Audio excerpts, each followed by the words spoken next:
Okay, welcome to this brief introduction to using Adobe Lightroom. Just waiting for the program to finish loading. Okay, there we go. So, Adobe Lightroom, great tool for editing photos, especially if you have a bunch of photos, you just import a whole bunch, edit it, export it. First thing we have to do is go and create a catalog. Catalog's kind of like a bookmark, so every time you cover an event, I just like to create a catalog, call it something like, CASA, AGM, 2K19 or whatever. But right now we'll just create one and we'll just call it tutorial. Ooh, tutorial. Alright, and so we'll let Adobe open this new catalog. Alright, and once we're here, we can just click the import button and then we can import some photos. Alright, so we'll just look for something. Pictures, Cast of Photography 2017, maybe something from K-pop night from 2017. Now I don't want all the photos because there's like 437 photos, as you can see. I'll just untick that, maybe just select a couple photos.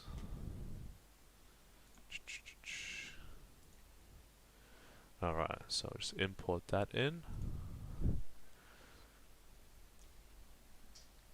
Alright, so the photos are in. We are sitting in what it's called a library. So you'll be using the library and develop tabs.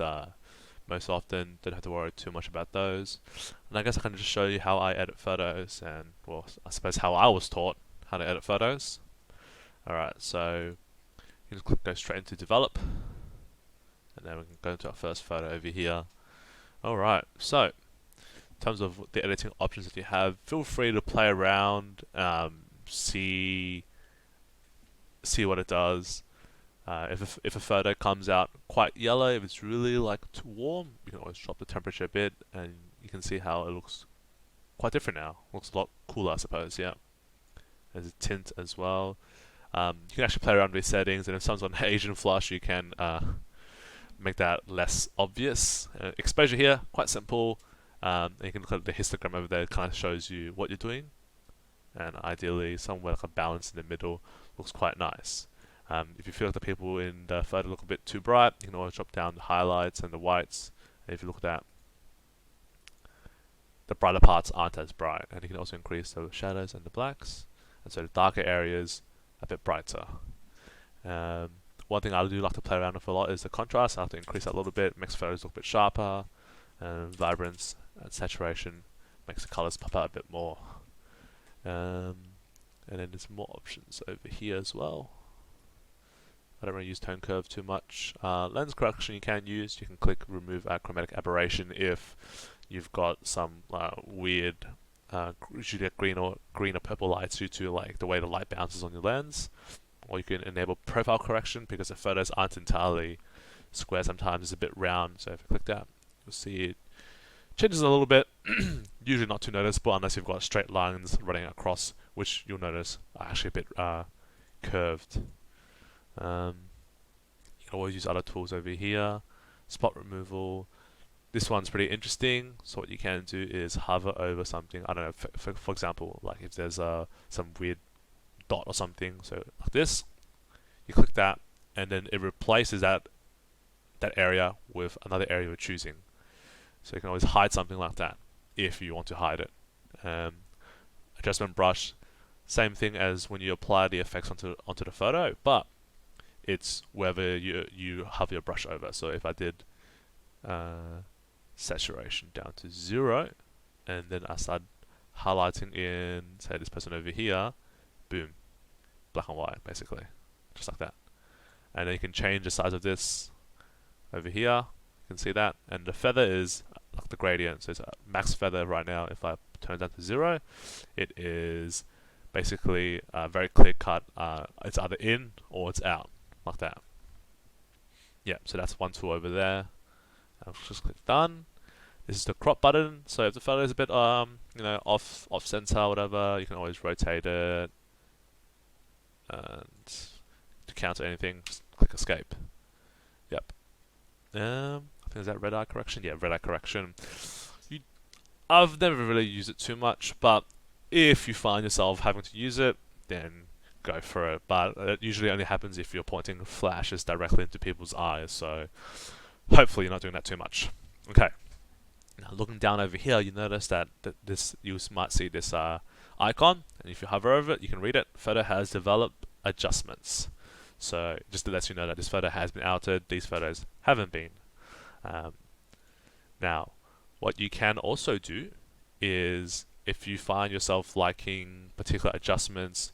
So I've made a lot of adjustments here, but say if it was something just like increasing the contrast and vibrance, saturation, it's a bit too warm for my liking, but what you can do is you can go to presets over here, add a preset, create one, and just call it whatever you want. So cont vibe sat plus 15. Okay, and then boom, it's right there. So what you can do is go to another photo and then slap on that preset. Why is it not uploading? Let me see. Oh yeah, actually yeah, there's a difference as you can see over there. And then if we slap that one on, it looks a bit like that. But it's very warm as you can see, slight difference. So, but just say I did that. One thing you can also do is you apply that preset to one photo. You can highlight all photos. As you can see here with Control A, you can click sync, and then you can sync all the settings of other photos to that photo that you've highlighted. So if I synchronize, you'll see that these photos will now be considered edited as well.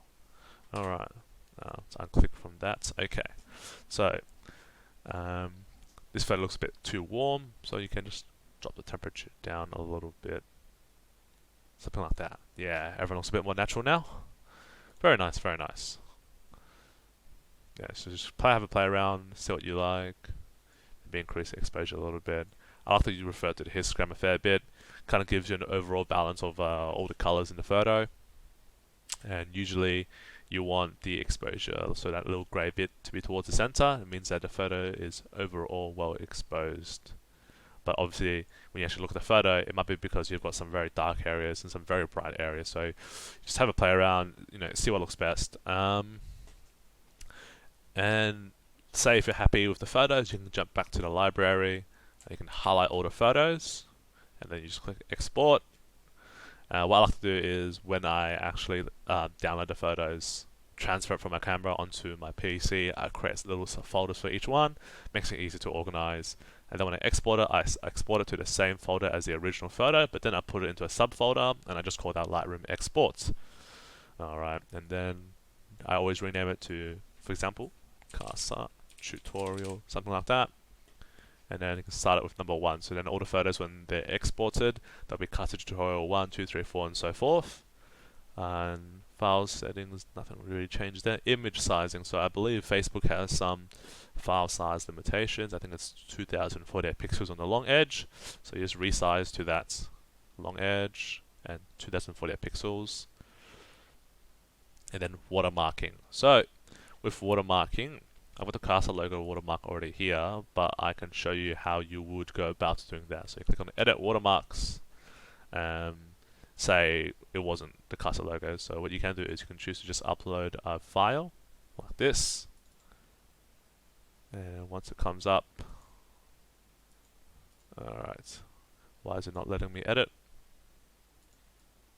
There we go. Okay, so opacity, I keep it at 100, size keep it at 10, inset 1 and 1, it just means like how far out from the corner it pokes. So if I do like 5. Whoa, we can see it jumps up. Horizontal, 5, and you can see that move to the left. But I just leave it at 1, nice and simple, and I keep it in the bottom right, just like that. And if you're happy, you click Done with the watermarking, and then you can click Export.